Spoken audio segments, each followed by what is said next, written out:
Diena. Šodien mums saruna ar diviem drosmīgiem cilvēkiem.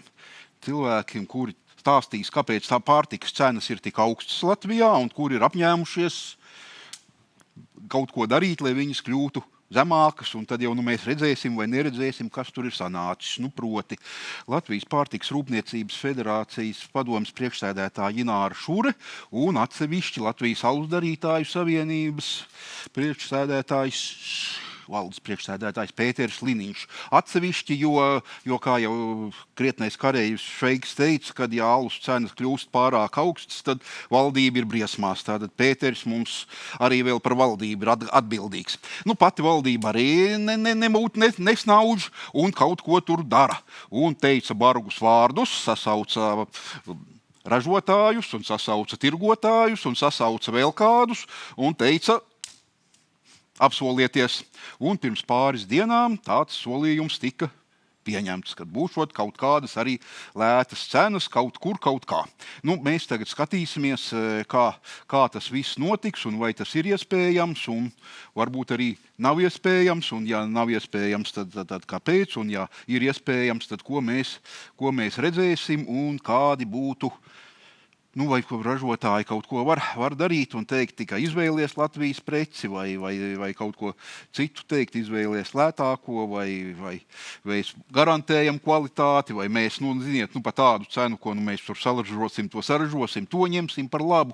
Tā kā, dažādi vēstījumi iespējami, tāpēc dosim vārdu speciālistiem. Ar ko tad sākt? Pirmkārt, labdien visiem! Paldies par uzaicinājumu.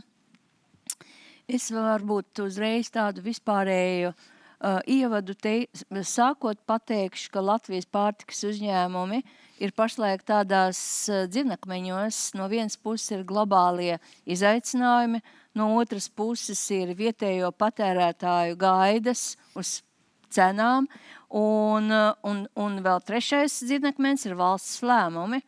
Un tā mēs labprāt padalīsimies ar to, kāds ir mūsu skatījums uz visiem tiem 3 virzieniem. Tātad globālā vide, vietējie patērētāji un arī valdība.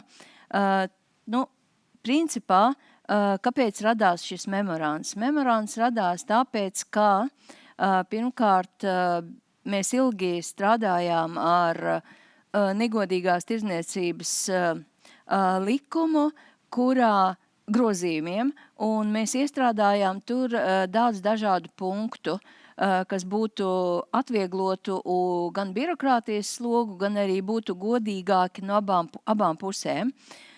Savukārt, tirgotājs ļoti neapmierināja tas, ka konkurences padomes priekšlikumi bija palielināt sodus un arī veikt salīdzināmos darījumus. Un tādējādi tas likums tā kā bija iesprūdis vai iestrēdzis, un viņš bija ļoti sāpīgs tirgotājiem, arī daļēji sāpīgs ražotājiem, jo mēs negribam turpināt iegrožot brīvo tirgu, regulēt viņu. Tāpēc mēs sēdāmies pie galda un principā runājām savā starpā, kas būtu pieņemams abām pusēm, vismaz uz kompromisiem ejot. Un tādējādi tapa šis memorands par pārtikas preču tirdzniecību. Un tur ir tādi 3 lieli bloki. Pirmais bloks ir tas, ka mēs vēlētos palielināt vietējo pārtikas ražotāju sortimentu veikalos. Nākamais ir, kas ir vairāk sociāla problēma, sociāla problēma, ko varētu risināt, ir zemo pārtikas preču gross, kurā ir 10 kategorijas, tādas kā maize, piens, piena produkti, svaigi dārzeņi, tālāk gaļa, svaigas zivis, milti un graudaugi, olas un arī eļļas.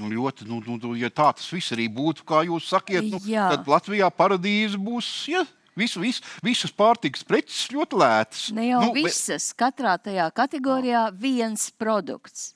Un par to tātad būs arī tā saruna, lai katrā tajā kategorijā būtu vismaz viens šāda veida zemāka līmeņa cenas, nevis līmeņa, bet cenas produkts.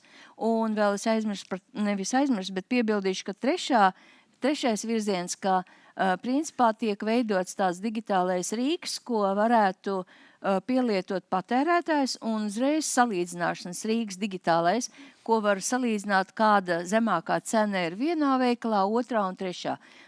Vairāk orientēties tiešām uz šo pārtikas grozu. Tad šie 3 galvenie arī mērķi mūsu memorandā bija no abām pusēm diskutējot, izrunāti, un tāpēc mēs arī principā parakstījām viņu.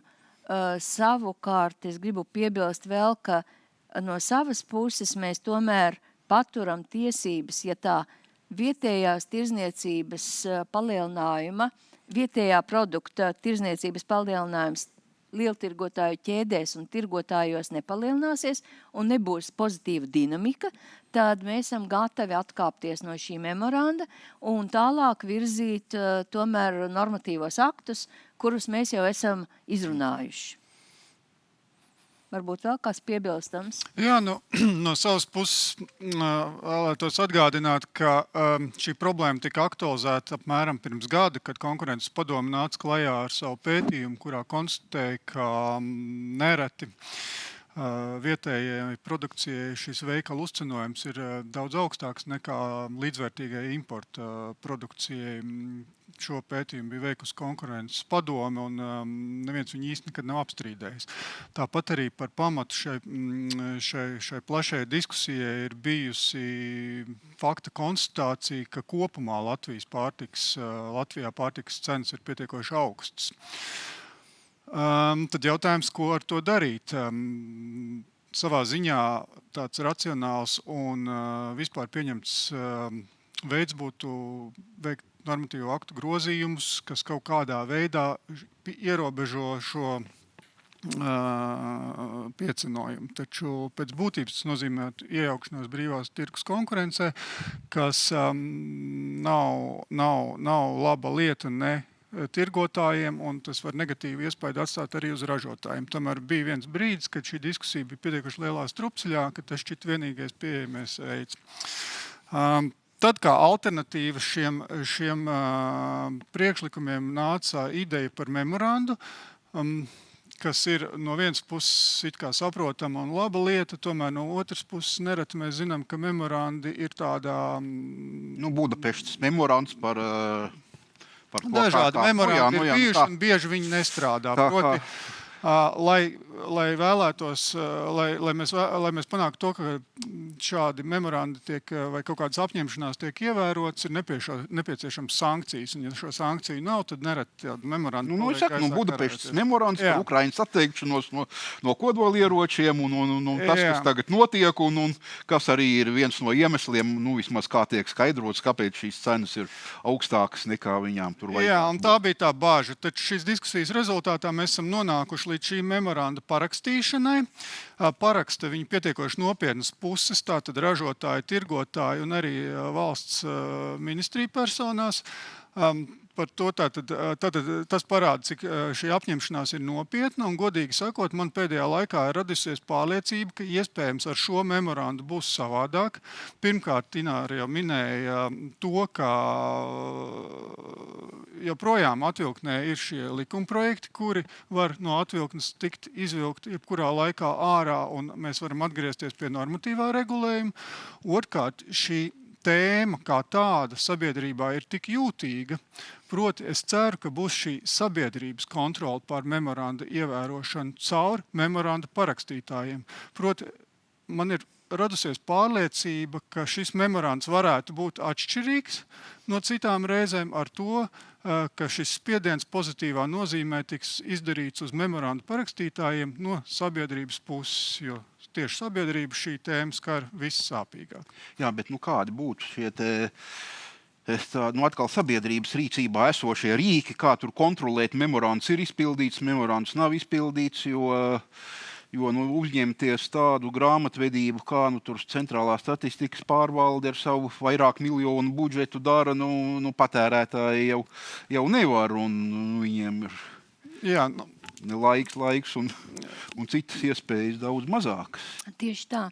Tāpēc mums arī viens no punktiem memorandā ir, ka mēs fiksējam esošo cenu, principā, fotofiksācija vai ekrāna šāviņa, vai kā mēs to nosauksim, vai dati no centrālā statistikas pārvaldes, mēs nofiksējam jūnija sākumā tātad šīs cenu līmeni un arī īpatnējo daudzumu, tātad cik daudz ir vietējās preces, veikalos, tirzniecības veikalos, un tādējādi šī fiksācija notiks uz šo datumu, un nākamā fiksācija mēs varētu reizi 3 mēnešos atgriezties pie viņas, jo bez šaubām, ka nekas nevar notikt vienas dienas laikā, jo ir līgumi, ir saslēgti līgumi, viņiem vajag sekot līdzi, tāpēc pirmā kontrola punkts būs tas septembris, un līdz kuram mums vajadzētu arī paralēli izrunāt ar Zemkopības ministriju, ar ekonomikas ministriju, ar tirgotājiem, ar visiem partneriem par to, kā uzlabot vidi tirzniecības ar grozījumiem, bet ne jau drastiskiem, kas sajauc brīvo tirgu, bet ar konkrētākiem tādiem, kādi mums jau bija izrunāti. Un tādējādi arī mēs tad ejam atpakaļ un gada beigās atkal fiksējam tātad šo situāciju un kopā sēžamies pie galda un skatāmies. Tātad mums šie 2 kontrola punkti būs. Pirmais ir principā septembra sākumā, un otrais ir beidzot gadu. Tad arī mēs redzēsim to.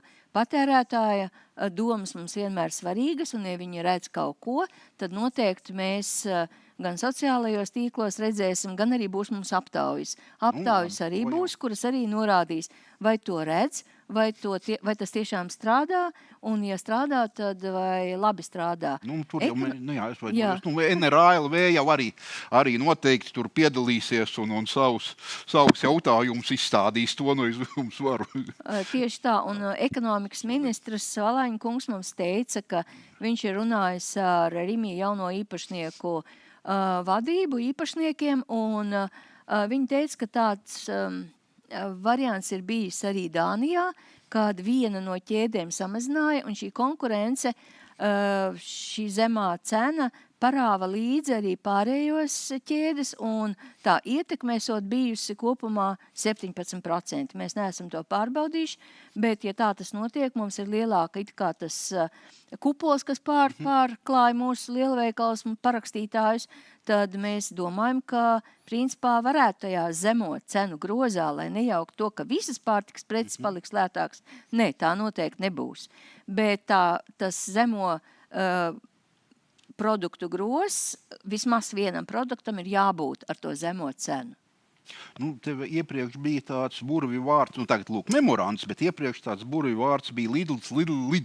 Lūk, atnāks Lidls, un tad jau gan sāksies tā konkurence, un tad kaut kas mainīsies. Lidls atnāca, nekas nemainījās, tā vismaz patērētāji domā, vai tieši otrādāk Lidls atnāca ar daudzām importa precēm, un jūsu dzīvi laikam taču arī apgrūtināja, jeb arī nē. Ziniet, Lidls ir pagriezies pret vietējiem ražotājiem, viņi visu laiku palielina šo vietējo preču klāstu, un tas ir ļoti pozitīvi. Tāpēc tā konkurence tomēr bija, bet no otras puses tas nedaudz negatīvais ir variants piemēram, tāda ir sajūta, ka Lidls redzot, kas notiek Latvijas tirgū, vairāk pavilkās uz tiem mūsu lielajām ķēdēm, nevis otrādi lielās ķēdes uz to Lidlu. Kāpēc? Tagad arī ir liela ķēde. Biznes ir biznes. Tātad ar konkurenci izmēģinājām, tagad mēģināsim ar memorandu. Nu, es uzskatu, ka joprojām konkurencei būtu jābūt galvenā virzītāja spēkam, kas šīs cenas noliktu pareizās sliedēs. Un, atgriežoties nedaudz pie memoranda, es vēlētos arī norādīt, ka pats memoranda saturs paredz kontrolējošu iestādi, kas ir patērētāju tiesību aizsardzības centrs, kas ir arī būtiska atšķirība no citiem līdzīgu satura dokumentiem, ka šeit ir konkrēta valsts pilnvarota iestāde, kurai ir pilnvarojums veikt šo uzraudzību pār ievērošanu, proti noficēt esošo situāciju un salīdzināt to ar sasniegtajiem rezultātiem. Ja.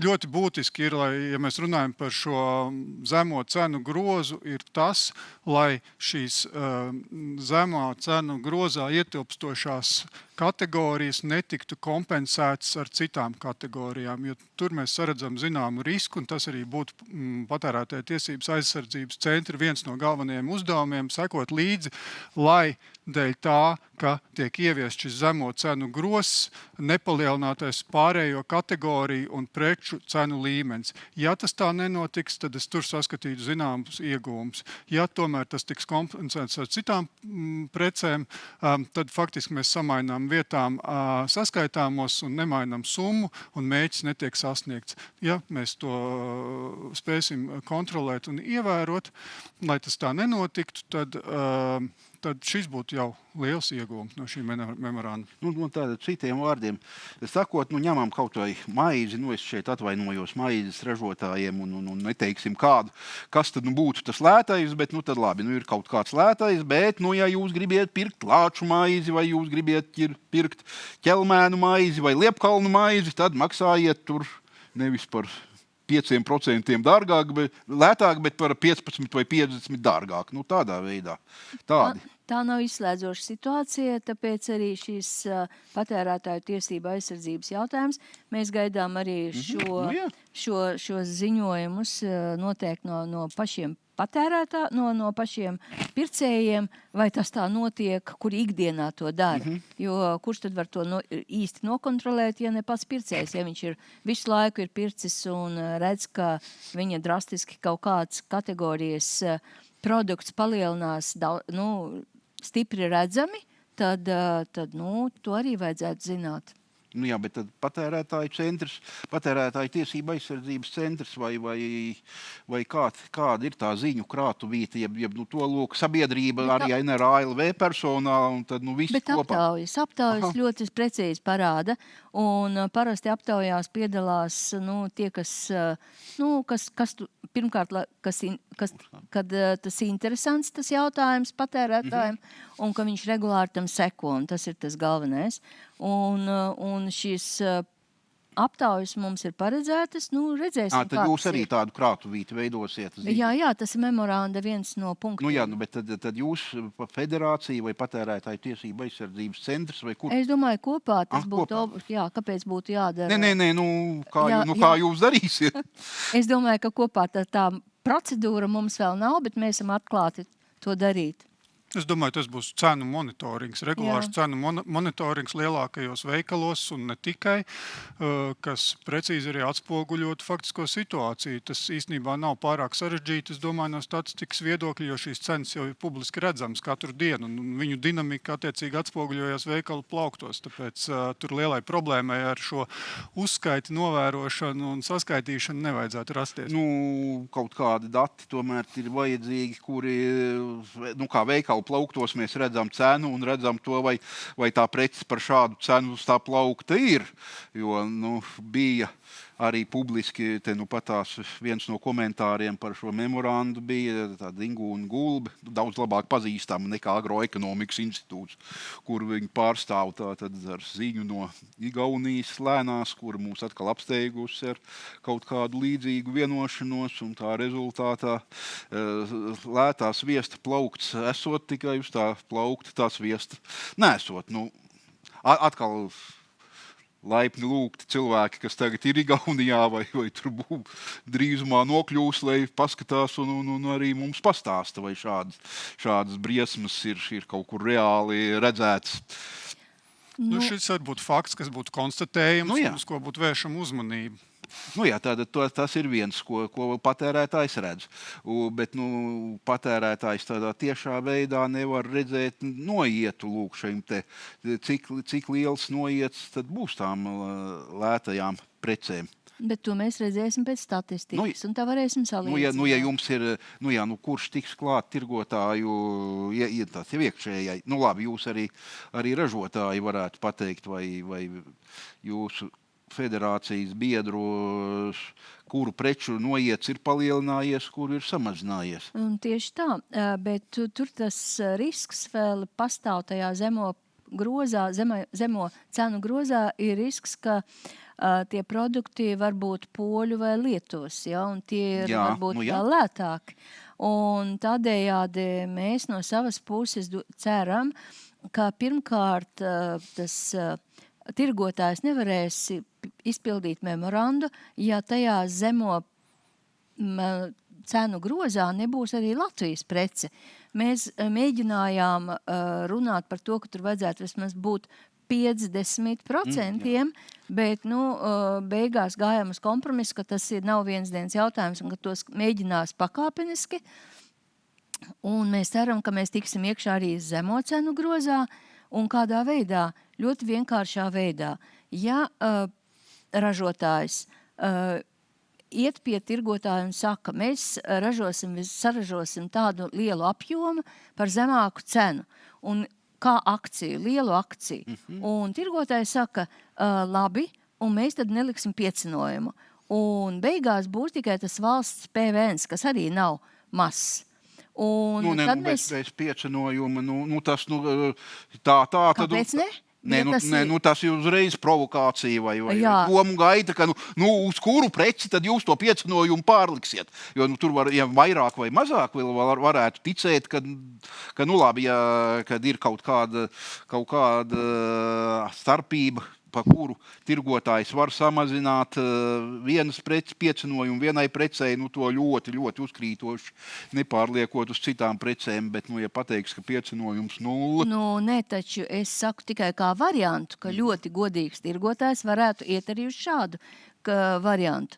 Un ja viņš tur piecinos 5%, 5%, nevis 60, 70 vai 100 kā tagad, tad tas jau būtu tas iespēja tikt tajā zemo cenu grozā. Un tirgotājs dot savu akciju ar apjomu, lai nebūtu tas plaukts kā Igaunijā tukšs. Labi, bet tad, ja mēs runājam par importa risku, kas varētu tur iespiesties šajā zemo cenu grozā, tad jautājums, kā Latvijas preces, atkal pēc tādas starptautiskas konkurētspējas, par pārtikas precēm, protams, runa, kā viņas tur izskatās un tātad kā mēs ar vietējiem, tur atkal no vienas puses vajadzētu pie šī galda likt arī tirgotājus, no otras puses arī lauksaimniekus, un kuri atkal tur teiks, kāpēc Latvijā viņi tur pienu vai gaļu var saražot par tādu cenu vai par tādu cenu, kuru pēc tam jūs pārstrādājiet. Tāda, kādas ir Latvijas preču, tad labāk pirkt importu, un tāpēc, ka viņiem tur ir apjoms un vēl kādi citi nosacījumi, kāpēc viņi objektīvi var lētāk un jūs nevariet, vai taču, dzīvojām jau diezgan ilgu laiku ar pārliecību, ka Latvija, tur var kaut ko lētāk nekā.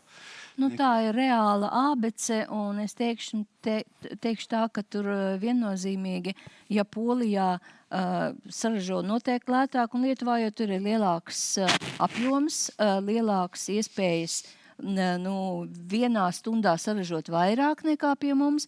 Ja viņiem, piemēram, viena līnija ir 20,000 maizes klaipiņu stundā, tad pie mums tā ir 6,000 klaipiņu, piemēram, es tā tagad saku relatīvi, un tad tas ir 3 reizes efektīvāk Polijā. Tāpēc, jo vairāk mēs ražosim, jo efektīvāki mēs kļūsim. Tāpēc tas ir tas moments. Ja piena produktus tagad izved uz Lietuvu, nepārtraukti, un viņš atgriežas pie mums ar pievienoto vērtību. Pienu izved un piena produktus. Jā, piena produktus atpakaļ atved. Tad kāpēc mēs nevarētu tos pašus produktus saražot šeit, tad viņi arī būs lētāki. Tāpēc mēs arī sakām, ka Ir iespējas, viņas nav vienas dienas jautājums, bet mēs uz to ejam. Pirmkārt, mēs kļūstam efektīvāki ražotāji, jo mēs esam ieguldījuši arī daudz investīciju automatizācijā. Nu, skatīsimies, mēs ceram, ka mēs varēsim konkurēt ar importu. Bet, teiksim, lai palielinātu apgrozījumu un apjomu un līdz ar to atkal konkurētspēju, un tādā pozitīvā spirālē tad grieztos. Kā jums ar eksportu tad iet? Mēs sakam, redziet, imports te mūs māca, bet jūs atkal tas konkurētspēja pasaulē, mēs, labi, vai kaimiņu valstīs vai Baltijā? Jā, paldies, labi iet ar eksportu. Un tas ir ļoti labs rādītājs, ka ražotāji zinot, ka vietējā tirgu ir principā ierobežotas iespējas paplašināt sevi un saražot vairāk. Viņi meklē iespējas ārpus Latvijas robežām. Un visi lielie ražotāji to izmanto, ir arī atbalsti eksportam, ko izmanto ražotāji, un tādējādi mēs šo eksportu arvien palielinām. Mēs, principā, tas ir liels, miljardos mērāms, un var teikt tā, ka eksports mums ir gandrīz viss globus valstis, varbūt Antarktīda nav, bet vairāk kā 56 valstīs ir mūsu produkts.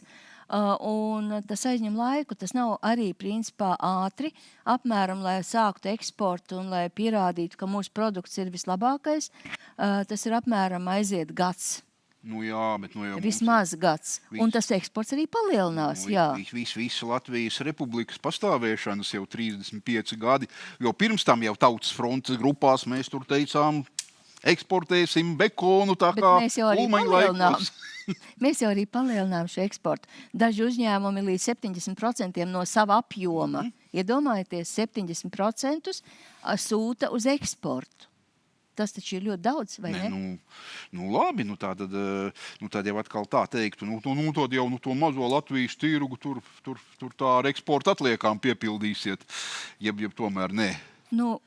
Jebkuram ražošanas uzņēmumam sava var teikt, valsts, kurā viņš strādā, tas ir pirmkārt lojalitāte pret šo valsti, un bez šaubām, ka var teikt arī, ka mūsu produkti ir viena no labākajiem Eiropā jau vispār produkti ir ļoti labi pēc sava sastāva, un viņi ir drošākie, var teikt, pasaulē. Bet Latvijas ražotāji izceļas ar savu, var teikt, tādu radošo izdomu un pielāgojas jebkurai valstī. Ja mūsu, piemēram, čipši var aiziet uz Japānu un tur viņi ir pieprasīti, tad tas ir tā, kā ir. Tātad viņi novērtē gan to sastāvu, jo Japāņi ir ļoti rūpīgi skatās uz to ēdienu, ko viņi ēd, un viņi prasa arī tās paaugstinātās prasības. Katrā valstī ir kaut kādas prasības. Un mēs to izpildām, tāpēc tas eksports ir sarežģīta lieta, bet viņi virzās uz augšu. Tātad par tādām sarežģītākām precēm runājot, protams, salas darītājiem tur būtu daudz ko teikt, tāpēc arī Pēterim tā sagatavoties. Bet arī ar maizi, jo, redziet, mēs tur varam izcept stundā tik tūkstošus, bet atkal šie jau pieminētie maizes cepēji saka, nevaram, jo tur vajag rūkšanas procesu, pat maizei tur tā nevar irdinātāju piebērt, un tad jau tur vismaz uz pārdošanas brīdi kaut kas maizei līdzīgu mēs tur pārdosim, bet nē, tur vajag, lai notiktu tādas, tur šitādas bioķīmiskas pārvērtības, un tad būs tā labā prece, bet ierobežotā daudzumā un attiecīgi ne gluži zemā cenā. Bet ir arī nišas produkti. Jā. Un tie ir tie nišas produkti, ja uzņēmums tomēr grib attīstīties un vairāk saražot, tad to ieraudzēšanu var taisīt nevis vienā kublā, bet 10 kublos, un to pašu darīt 10 kublos. Bet, ja uzņēmums ir, viņa politika ir būt nišas produktā ar savu ekskluzīvo variantu un nepaplašināties, vai viņš redz, ka nevar paplašināties, ka nav pieprasījuma tik dārgam produktam, tad viņš paliek tur, kur viņš ir. Ja nē, tad viņš var attīstīties jebkurā variantā. Nav tā, ka tādu iespēju mūsdienās nav. Jebkurā variantā var palielināt savu kapacitāti, un es droši varu teikt, ka uzņēmumi to dara, un rezerves mūsu kapacitātēm ir eksportam. Labi.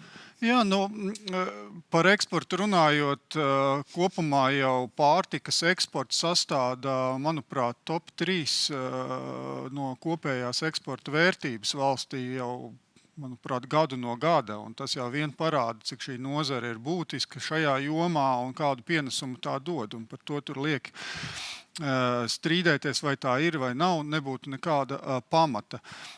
Ja pilnībā piekrītu, ka tas ir grūti pārtiks ražotājiem, jo, kā jau te pareizi izskanēja, tad tā ir tāda specifiska lieta, jo ēšanas paradumi katrā valstī, cevišķi, ja mēs runājam par trešajām valstīm, tad viņi ir dažādi, un tas, kas grib kaut ko pārdot kādā trešajā valstī, viņam pirms viņš tur ved uz veikalu savu produktu, ir jāsaprot, vai viņi tur ēdīs, ņemot vērā vietējos ēšanas un dzeršanas arī paradumus. Ja?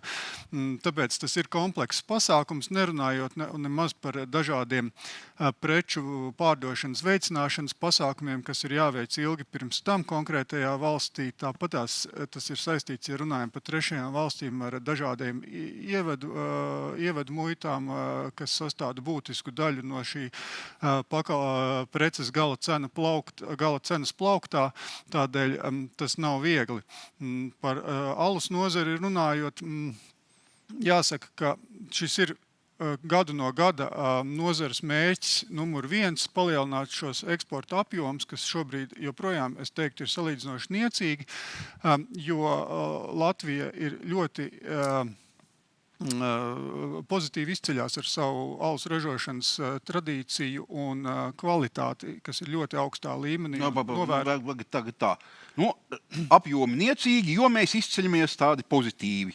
Jā, tā ir zinām pretruna, bet Latvijā un Baltijas mērogā mēs esam pamanāmi. Tai pašā laikā ārpus Latvijas mēs esam spiest konkurēt ar tādām valstīm kā Vācija, Čehija, Beļģija un ne tikai, kuras ir gan skaitliski daudz lielāki tirgi, tur ir gan arī šie ražošanas apjomi ir daudz lielāki. Un Latvija ir salīdzinoši ļoti mazs tirgus priekš jau aptuveni 76 alus darītavām. Pat tās bija tāda ziņa, ka vēl viena nākusi klāt. Un tas ir ļoti liels skaitlis, kas ir gan laba ziņa, gan slikta ziņa. Laba ziņa, tas ir runājot par nozares spēju attīstīties, pilnveidoties, ražot arvien jaunus produktus un spēt tos realizēt vietējā tirgu, bet slikta ziņa ir tam, ka šī konkurence vietējā tirgu ir ļoti sāsināta.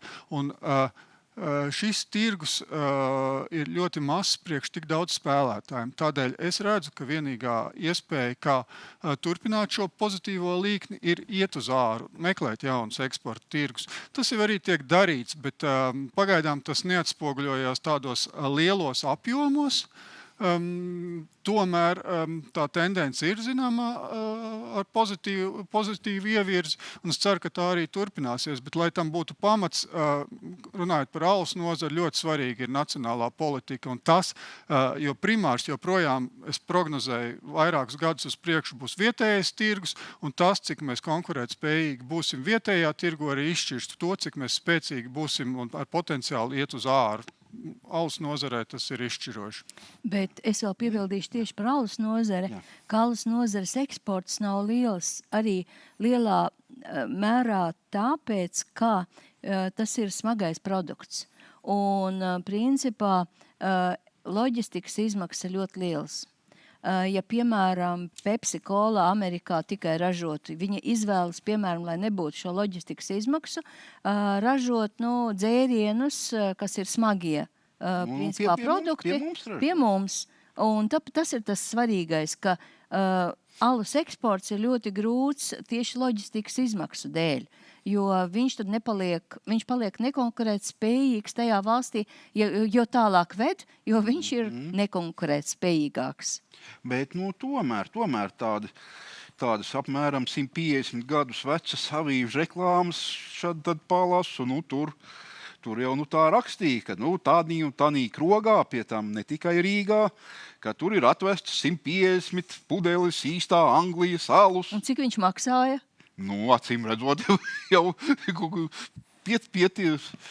spēja pārdot tad īsti pie tam saka, Nerīgas krogos, un tad tur vēl bija, arī avīžniekiem kaut kas tika, tā kā tur bija pat jābrīnās, kā savulaik tās visas. Es domāju, jūsu komentārā daļai slēpjās arī tā patiesā atbilde, jo tas angļu alus iespējams šeit bija, to angļu alu šeit tajā laikā iespējams pirka tāpēc, ka viņš bija angļu alus. Jā, tāpēc, ka viņš bija lēts. Un es domāju, ka līdzīga perspektīva arī ir Latvijas alus ražotājiem, ka viņiem būs grūti pārdot ārzemēs alu, tāpēc, ka viņš ir lēts, jo viņš nebūs lēts. Nē. Bet viņi varēs pārdot savu produkciju ārzemēs, tāpēc, ka viņš būs īpašs ar Latvijas stāstu, īpaši ar kādu specifisku recepti, kas mūsdienās alus nozarē ir ļoti vērojama tendence, dažādas jaunas garšas, dažādas jaunas specifiskas receptes un tam līdzīgi. Bezalkoholiskais alus arī Latvijā ļoti tendencija paliek populārāks. Kāpēc bezalkoholisko alu neeksportēt kā Latvijas produktu? Tātad šie nišas produkti. Līdzīgi kā pārtikā kopumā, arī alus nozarē, es saku, nišas produkti ir tie, uz kuriem likt uzsvaru runājot par eksportu. Tā jau droši vien vēl Šūris kundzes tēmu paturpinot, droši vien, ka bija to 150 pudeles bija aprēķināts, ka tur vietējais mužnieks tik, tur kāds aptieķnieks vai kas tur vēl bodnieks, kurš arī naudiņu tur kāsa, tas arī vēl 5 izdzers, un tā arī milzīgi nav, bet kulturālā dzīve tika nodrošināta.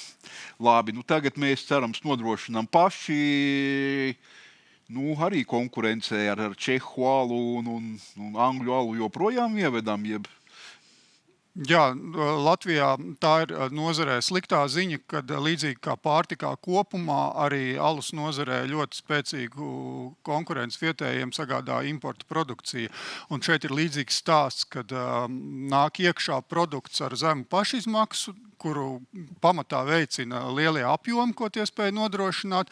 Savukārt mūsu ražotāji ar šiem mazajiem apjomiem ir spiesti konkurēt ar lielajiem čehu, vācu, amerikāņu uzņēmumiem, kas nav viegli, bet atkal mums ir viena liela priekšrocība pret šo importu produkciju. Mums ir šis labais stāsts, un mums ir šī labā reputācija, un mums ir nacionāla patriotisms. Proti, patērētājs joprojām ir uzticīgs vietējiem ražojumiem, un tā ir gan uzvara, gan sāpe vienlaicīgi. Kāpēc sāpe? Tāpēc, ka atkal tirgus ekonomikas principi, jo tu labāk kaut ko vari pārdot, jo tam var uzlikt lielāku cenu. Pieprasījums diktē piedāvājumu un otrādāk. Proti, jo nacionāli patriotiskāk ir mūsu patērētāji, jo iespējams tirgotāji šo produktu var dārgāk pārdot, un tas nav nosacīti izdevīgi. Bet rezultāti ir pietiekoši labi, es teiktu, tajā ziņā, ka nozare kopumā, kā jau es teicu, ir pietiekoši augstā līmenī ar to, ka ir daudz šie ražotāji. Šogad ir vērojama arī neliela pieauguma tendence pārdošanas rezultātos, proti par aptuveni 1,5% pirmajos mēnešos ir pieaugusi alus realizācija, taču es nebūtu optimistisks, jo pēdējos 4 gadus ir bijusi vērojams būtisks kritums, un šis pieaugums ir rēķināts pret šo bāzes skaitli, kas bija diezgan lejupējošs. Ja? Tādēļ ar cerību raugamies uz vasaru. Šobrīd vasara pagaidām vēl nav meteoroloģiski mūs iepriecinājusi, runājot par maija mēnesi, bet cerams, ka laiks būs silts, kas gadu no gada arī atstāja tieši ietekmi uz mūsu nozares rādītājiem. Bet, jā, es uzskatu, ka atslēgas vārds ir šis eksporta tirgus meklējums. Jā, varbūt es ar kaulainu acis skatos, bet ik pa laikam šķiet, ka labi, ne jau 90%, protams, bet daudz vairāk nekā 9% aizņem Latvijas alus, tur etiķete zila, etiķete zaļa vai vēl kaut kāda, bet kaut kur tur rakstīts tāds vārds Kalna pilis, kurā tas alus ir tapis aiz visādām etiķetēm pēc tam tiek. Jā, tas atkal jāsaka, ir Latvijas spožums un posts vienlaicīgi. Proti Latvijā, kā jau es teicu, ir daudzas alus darītavas ar senām tradīcijām. Viņas ir lielas, viņas ir tautā mīlētas un atzītas. Tie ir brendi, tās ir preču zīmes. Taču dažādu iemeslu dēļ, bet lielā mērā gadu no gada arī valsts realizētās nodokļu politikas rezultāts kā viens no aspektiem un tam līdzīgi ir radījis šo situāciju, ka nereti saražot konkrēto produktu ir bijis izdevīgāk kādā no kaimiņu valstīm, kur arī šīs zīmols ir mīlēts un atzīts patērētāju vidū. Attiecīgi uzņēmumi nepārtraucot savu darbību Latvijā, iespējams optimizējot ražošanu, nodrošina šo pildīšanu vai pilno ražošanas procesu citā Baltijas valstī.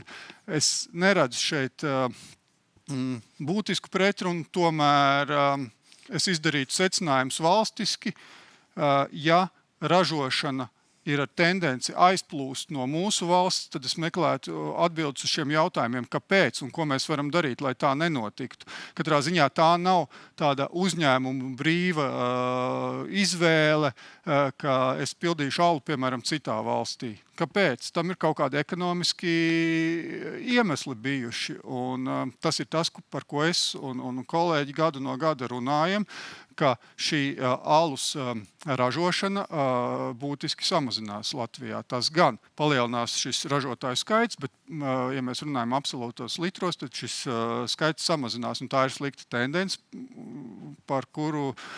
pret kuru ir jācīnās un jādara viss iespējamais, lai nacionālā likumdošana nodrošinātu pietiekoši konkurētspējīgus apstākļus valstī, lai nerastos šī situācija, kā jūs minējāt, ka lai gan preču zīme ir skaidri un gaiši saprotam, ka ir Latvijas, tad šis pats ražošanas process ir bijis nodrošināts kādā kaimiņu valstī, jo tur tas ir bijis izdevīgāk. Labi, tad tuvojoties mūsu sarunas beigām, vēl laidīsim pie vārda Šuras kundze ar tādu jautājumu, lūk, par šo memoranda tapšanu. Tā tad bija valsts, kas teica lētas cenas, jo augstas alus cenas pats par sevi bīstami, dārga maize arī nav labi. Lūk, no jums kaut ko prasīja, bet vai tas radīja kaut kādu iespēju sarunām un jūs teiktu, bet cienītā valsts, arī jūsu pusē būtu labi, ja jūs darītu to vai to vai to, un tad tās cenas samazinātos. Tieši tā. Ko dara mūsu produkts plauktā? Produktam plauktā ir vairākas komponentes. Tas ir ražotājs, tirgotājs un valsts. Tātad 3 lielie vaļi. Ja ražotājs un tirgotājs tagad sasparosies un nodrošinās to lēto zemākā groza cenu, tad jautājums, kur valsts, kāpēc viņa šim grozam nevarētu samazināt PVN? Tāpēc, ka budžets nepildās vēl. Bet mēs esam redzējuši, mēs esam viena no nedaudzajām valstīm, kur ir tik augsts šis PVN. Un ja mēs šo PVN samazināsim, tad arī imports samazināsies. Kāpēc? Tāpēc, ka apgrozāmie līdzekļi palielināsies ražotājiem.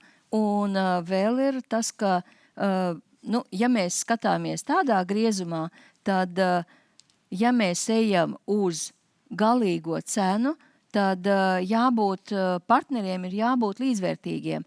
Un šajā gadījumā mēs saskatām, un arī memorandā ir ierakstīts tas moments, pareizi tas tā ļoti tādi apaļi uzrakstīts, ja valsts varēs atļauties samazinās PVN. Bet mēs ceram, ka tomēr tā nauda tāpat atgriezīsies valsts kasē caur citiem maksājumiem, caur citiem produktiem, ne tikai caur pārtiku, caur pakalpojumiem, caur veselībai nepieciešamajiem medikamentiem. Tāpēc mēs sagaidām, ka PVN jautājums būs dienas kārtībā, un mēs par viņu runāsim arī. Tas vairāk ir sociālais jautājums, bet tas skar arī vietējo pārtikas ražotāju, jo tad vairāk arī principā varēs atļauties pats pircējs. Nu, labi, tad uz šīs te gaidu un cerību nots varam beigt, novēliet alus ražotājiem siltu vasaru, bet atkal ne tik karstu, lai tur lauksaimnieki pēc tam ar saviem miežiem tur iztrūkumu just un visu pārējo, ko pārstrādātāji pārstrādā. Nu, tad tiekamies septembrī. Jā, nu tad, lai izpildās memorands. Lai izpildās. Tad paldies. Paldies. Thank you.